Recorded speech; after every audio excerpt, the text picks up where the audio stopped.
Enséñame, Señor, tu palabra cada día, hazme entender tus misterios, tu revelación, porque tus mandamientos hoy son el gozo de mi corazón. Dame, Señor, tu palabra cada día, hazme entender tus misterios, tu revelación, porque tus mandamientos hoy son el gozo de mi corazón. Continuamos hoy estudiando el capítulo 2 de Deuteronomio. Y en nuestro programa anterior hablábamos de el cuidado de Dios por Israel. Y vimos en los versículos 4 y 5 de este capítulo 2 cómo Dios les dice a los israelitas claramente que no pueden tocar la posesión de Esaú. En Génesis capítulo 36 aprendimos que Esaú vivía en Seir y que Esaú es Edom. Jacob había recibido la primogenitura y recibió la promesa de que sus descendientes tendrían la tierra prometida. Esaú, por su parte, se fue a Seir, y ahora es claro que Dios ha dado esa parte al pueblo de Esaú como posesión. Dios les dice, pues, con toda claridad a los israelitas que no deben tocar la posesión de Esaú. Ahora, aquí hay una lección también para las naciones hoy en día. Dios ha prefijado los límites de las naciones, como lo dice el apóstol Pablo allá en el libro de los Hechos de los Apóstoles, capítulo 17, versículo 26, hablando a los atenienses, y les dice, y de una sangre ha hecho todo el linaje de los hombres, para que habiten sobre toda la faz de la tierra, y les ha prefijado el orden de los tiempos y los límites de su habitación. La mayoría de las guerras, amigo oyente, se pelean a causa de que los límites de las naciones no se respetan. Otra lección que debemos aprender es que Dios siempre cumple sus promesas, aun a un pueblo tal como el pueblo de Esaú. Dios permanece fiel a su palabra. Continuemos ahora con el versículo 7 de este capítulo 2 de Deuteronomio. Pues Jehová tu Dios te ha bendecido en toda obra de tus manos. Él sabe que andas por este gran desierto. Estos 40 años Jehová tu Dios ha estado contigo y nada te ha faltado. Tenemos aquí una mirada que abarca todos esos 40 años. Dios sabía todas sus pruebas y dificultades. Sin embargo, Moisés podía decir de veras, y nada te ha faltado. Y es lo mismo que cuando David reflexionó sobre su vida. Le fue posible decir allá en el Salmo 23, versículo 1, Jehová es mi pastor, nada me faltará. ¿Cómo le fue posible decir eso? Pues a él jamás le había faltado nada. Dios no nos promete los lujos de la vida. Dios provee para las necesidades de la vida. Y hará eso con usted y también conmigo, amigo oyente. Y pasemos a considerar ahora el cuidado de Dios con otras naciones. Hemos visto ya cómo Dios protegió los límites de Esaú. Y vemos que hace lo mismo con las otras naciones. Leamos el versículo 9 de este capítulo 2 de Deuteronomio. Dice Moisés, y Jehová me dijo, no molestes a Moab, ni te empeñes con ellos en guerra, porque no te daré posesión de su tierra, porque yo he dado a Ar por heredad a los hijos de Lot. Pasando ahora al versículo 19, leemos, y cuando te acerques a los hijos de Amón, no los molestes, ni contiendas con ellos, porque no te daré posesión de la tierra de los hijos de Amón, pues a los hijos de Lot la he dado por heredad.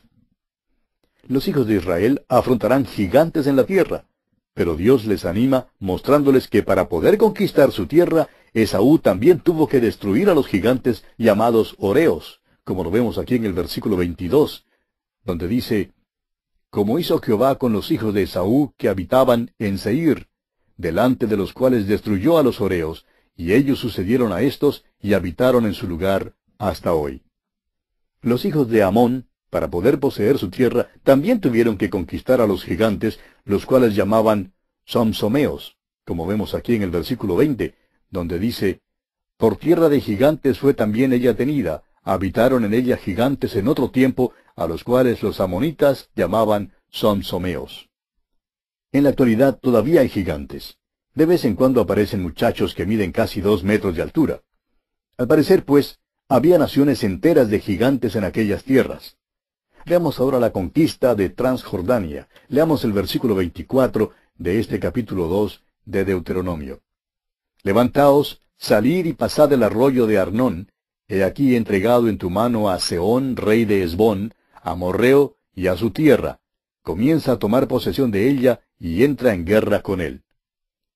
Los israelitas rodeaban a Moab y a Amón. Sin embargo, Dios les dijo que no tomaran posesión de su tierra. Estas naciones les vendieron comida y bebida. Pero Dios les dijo que cuando pidieran a Sehón el amorreo que él les permitiera hacer lo mismo, éste no les dejaría pasar. Por eso no debían tener miedo de pelear y conquistarlo. Dios les da este estímulo porque ellos también afrontarían gigantes en la tierra. Deberán tomar posesión de su tierra. Dios les ha dado aquella tierra. Deben tomarla por medio de la batalla y luego deben ver que Dios está con ellos porque les capacitará para vencer a los gigantes. Amigo oyente, hay dones que se nos dan como el fruto del Espíritu. Pero también hay bendiciones espirituales por las cuales Dios nos pide luchar. Este es el gran principio de posesión. Dios nos permite pasar por ciertas experiencias. A veces nos manda pasar por las experiencias difíciles o por las tristes para prepararnos para la vida. O quizá Dios las use para prepararnos para que podamos ayudar a otros en sus pruebas. Debemos tomar posesión de nuestras bendiciones espirituales. Dios vencerá a los gigantes en nuestras vidas. Y bien, así concluimos nuestro estudio del capítulo 2 de Deuteronomio. Llegamos ahora al capítulo 3, cuyo tema central es la conquista y posesión de la tierra al oriente del Jordán. Vamos a dar un salto gigante por encima de este tercer capítulo porque no es nuestra intención entrar en detalle en cuanto a esta jornada por el desierto. Todo esto todavía es parte del primer discurso de Moisés, en el cual recuenta las experiencias de sus jornadas. Jornadas que ya vimos en nuestro estudio del libro de Números. Ahora Israel peleó con Sehón el amorreo y tomó todas sus ciudades y destruyó al pueblo. Tomaron los ganados y los despojos de las ciudades. Se nos cuenta esto al final del capítulo 2, el capítulo anterior. Comencemos, pues, leyendo los primeros 2 versículos de este capítulo 3 de Deuteronomio. Dice Moisés: Volvimos, pues, y subimos camino de Basán, y nos salió al encuentro Og, rey de Basán, para pelear, él y todo su pueblo, en Edrei. Y me dijo Jehová: No tengas temor de él, porque en tu mano he entregado a él y a todo su pueblo, con su tierra, y harás con él como hiciste con Sehón, rey amorreo, que habitaba en Hesbón. Aquí no vamos a entrar en detalles porque esta es una repetición de la información que ya tuvimos en nuestro estudio de los capítulos 21 al 25 de Números. Pero nos gustaría dirigir su atención hacia un versículo interesante, el versículo 11. Leamos ese versículo. Porque únicamente Og, rey de Basán, había quedado del resto de los gigantes. Su cama, una cama de hierro, ¿no está en Rabá de los hijos de Amón? La longitud de ella es de 9 codos, y su anchura de 4 codos, según el codo de un hombre. Ahora, si un codo tiene 45 centímetros, esta cama debió haber tenido 4 metros de largo. Creemos hoy en día que esas camas grandes que venden en las mueblerías y que se llaman tamaño rey son algo nuevo. Bueno, no son nada nuevo en realidad, amigo oyente. Aquí está una cama que tiene de veras tamaño de rey, amigo oyente. Veamos ahora la posesión de la tierra prometida. Leamos los versículos 12 y 13 de este capítulo 3 de Deuteronomio. Y esta tierra que heredamos en aquel tiempo, desde Aroer, que está junto al arroyo de Arnón, y la mitad del monte de Galaad con sus ciudades, la di a los Rubenitas y a los Gaditas. Y el resto de Galaad y todo Basán, del reino de Og, toda la tierra de Argob, que se llamaba la tierra de los gigantes, lo di a la media tribu de Manasés. Este es un repaso del hecho de que las 2 tribus y media escogieron quedarse en el lado oriental del Jordán. Se pusieron de acuerdo para mandar al lado occidental del Jordán un ejército de hombres para ayudar a pelear sus batallas a las otras tribus. Sus esposas y niños y ganados se quedaron al lado oriental. Ya hemos estudiado este incidente, según nos lo relata allá el libro de Números capítulo 32. Pasemos pues al capítulo 4 de Deuteronomio. El tema central de este capítulo lo constituye una amonestación a la nueva generación. Estamos llegando a la conclusión del primer discurso de Moisés. Él ha repasado sus viajes. Moisés y el pueblo están parados ahora en la ribera oriental del río Jordán. Han llegado al monte Nebo. A medida que Moisés les habla, él mira en forma retrospectiva a todo ese viaje. Solamente 2 hombres allí habían hecho el viaje entero con Moisés. Eran Josué y Caleb. Todos los demás eran miembros de la nueva generación. Después que Moisés ha pasado revista a las peregrinaciones, él quiere dar sus instrucciones finales al pueblo. En primer lugar, Moisés les ruega que obedezcan a Dios. Leamos los primeros 2 versículos de este capítulo 4 de Deuteronomio. Ahora pues, oh Israel, oye los estatutos y decretos que yo os enseño, para que los ejecutéis y viváis, y entréis y poseáis la tierra que Jehová el Dios de vuestros padres os da. No añadiréis a la palabra que yo os mando, ni disminuiréis de ella, para que guardéis los mandamientos de Jehová vuestro Dios que yo os ordeno. Ellos debían cumplir la palabra de Dios. No solamente debían oírla, sino cumplirla. Fíjese usted que no debían añadir a la ley, ni tampoco debían quitar de la ley. Debían cumplirla. Si Israel hubiera guardado la ley, qué bendición hubiera sido. Pero vemos aquí una demostración en la historia de un pueblo que recibió la ley bajo circunstancias favorables, pero que no pudo guardarla. Ninguna carne será justificada delante de Dios por la ley. ¿Por qué? ¿Es porque Dios es arbitrario? No, amigo oyente. Es porque la carne es radicalmente mala. Ese es el problema. Ya hemos indicado que este libro recalca 2 grandes temas: amor y obediencia. Quizás usted nunca se dio cuenta que el amor es un gran tema del Antiguo Testamento, pero así es. Aquí en este capítulo 4 de Deuteronomio, Moisés le suplica a esta nueva generación que obedezca a Dios y le da las razones por las cuales debe obedecerle. En primer lugar, Dios quería preservar y prosperar a Israel. Este primer versículo nos dice que ellos debían obedecer al Señor y escuchar sus estatutos y decretos para que, como dice el Señor, viváis y entréis y poseáis la tierra. La obediencia a Dios era la única base sobre la cual Él podía bendecirles. Él deseaba su obediencia porque era su deseo bendecirles. En segundo lugar, la obediencia de Israel mostraría su agradecimiento a Dios. Leamos los versículos 5 al 8 de este capítulo 4 de Deuteronomio. Mirad, yo os he enseñado estatutos y decretos como Jehová mi Dios me mandó, para que hagáis así en medio de la tierra en la cual entráis, para tomar posesión de ella. Guardadlos, pues, y ponedlos por obra, porque esta es vuestra sabiduría y vuestra inteligencia ante los ojos de los pueblos, los cuales oirán todos estos estatutos y dirán: ciertamente pueblo sabio y entendido, nación grande es esta. Porque ¿qué nación grande hay que tenga dioses tan cercanos a ellos como lo está Jehová nuestro Dios en todo cuanto le pedimos? ¿Y qué nación grande hay que tenga estatutos y juicios justos como es toda esta ley que yo pongo hoy delante de vosotros? Dios les había bendecido de una manera tan maravillosa que debían mostrar su agradecimiento a través de la obediencia. Ahora, en tercer lugar, el amor de Dios debe impulsar su obediencia. Pasemos hasta el versículo 37 ahora. Y por cuanto Él amó a tus padres, escogió a su descendencia después de ellos, y te sacó de Egipto con su presencia y con su gran poder. Esta es la primera vez en la Biblia que Dios le dice a alguien que le ama. Dios ha demostrado que ama al hombre desde el principio del Génesis. Hasta aquí no ha dicho nada en cuanto a ello, y esta es la primera vez que hace mención de su amor para con alguien. Da esto como el motivo de lo que Él ha hecho. Ya les ha librado de la tierra de Egipto, y hará cosas aún mayores y más poderosas por ellos. La base de todo eso, el motivo de todo eso, es que Dios les ama. Esto es algo que todo el mundo debe reconocer. No importa quién sea usted, amigo oyente, Dios le ama. Es posible que usted no siempre sienta el amor de Dios.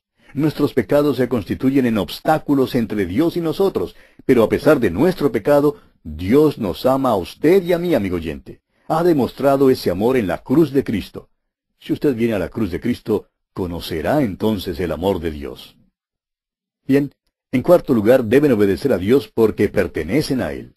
El versículo 1 del capítulo 14 de Deuteronomio dice: Hijos sois de Jehová vuestro Dios, no os sajaréis ni os raparéis a causa de muerto. La obediencia a Dios es la primera ley de la vida, amigo oyente. El hombre tiene un odio natural e ingénito hacia Dios. El hombre no quiere obedecer a Dios. El hecho es que el hombre se opone muchísimo a Dios. El hombre ha vuelto la espalda a Dios, rechaza a Dios. Por toda la palabra de Dios encontramos que hay una oposición por parte del hombre contra Dios. Hallamos eso en cada hombre aún hoy en día. Una señora creyente contaba en cierta ocasión que su esposo no era salvo, y decía que ella se había salvado escuchando la predicación de la palabra de Dios por radio. Y dijo, pero no me ha sido posible lograr que mi esposo vaya a la iglesia, ni tiene ningún interés, y él siempre se me ha opuesto. Ahora está empezando a escuchar la transmisión del Evangelio y es lo único que escuchará. Permítanos decirle, amigo oyente, que es la palabra de Dios lo que destruirá la oposición de cualquier hombre. No hay otra cosa que lo haga. Solamente Dios puede hacerlo. Si Israel tan solo hubiera guardado la ley de Dios, ¿qué bendición habría tenido?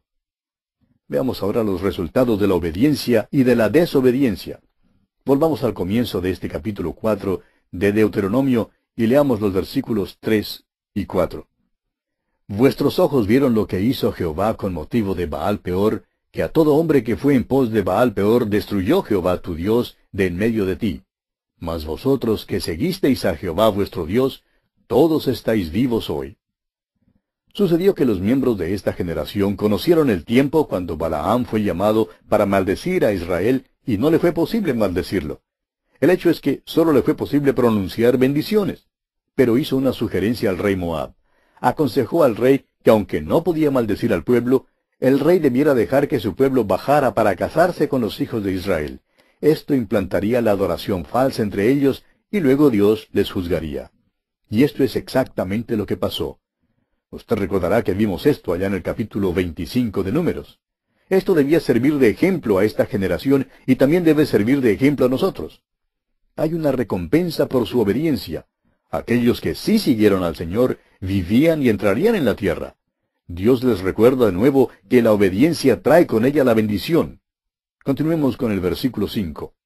Mirad, yo os he enseñado estatutos y decretos como Jehová mi Dios me mandó, para que hagáis así en medio de la tierra en la cual entráis para tomar posesión de ella. La obediencia traería la bendición de Dios. Entrarían en la tierra para tomar posesión de ella, y su obediencia debía servir a un otro fin. Leamos el versículo 6. Guardadlos, pues, y ponedlos por obra, porque esta es vuestra sabiduría y vuestra inteligencia ante los ojos de los pueblos, los cuales oirán todos estos estatutos y dirán, ciertamente pueblo sabio y entendido, nación grande es esta. Israel debía ser un testimonio a todo el mundo. Debía testificar al mundo de una manera opuesta a la que la Iglesia testifica al mundo. Dios nos manda a ir a todo el mundo y predicar el Evangelio. Ese mandato es dado a cada creyente. Cada creyente en Cristo debe tener alguna participación en proclamar la palabra de Dios hasta los fines de la tierra. Ahora, francamente, a la nación de Israel nunca le mandó a salir. Debían convidar. Venid, a la casa de Jehová iremos, dice. Su obediencia, su lealtad a Dios, haría que las otras naciones oyeran estos estatutos y que se fijaran en que las bendiciones de Dios hicieron de Israel una gran nación. Y entonces, ¿qué harían? ¿Qué hizo, por ejemplo, la reina de Saba? Bueno, ella vino desde los fines de la tierra. En aquel entonces no había los aviones a reacción como hoy. Hizo un viaje largo y arduo. Ahora, si una mujer venía y viajaba toda esa distancia bajo tales circunstancias, ¿no cree usted que algunos hombres también vendrían a ver también? Y vinieron. Así, de esa manera, Israel testificó al mundo.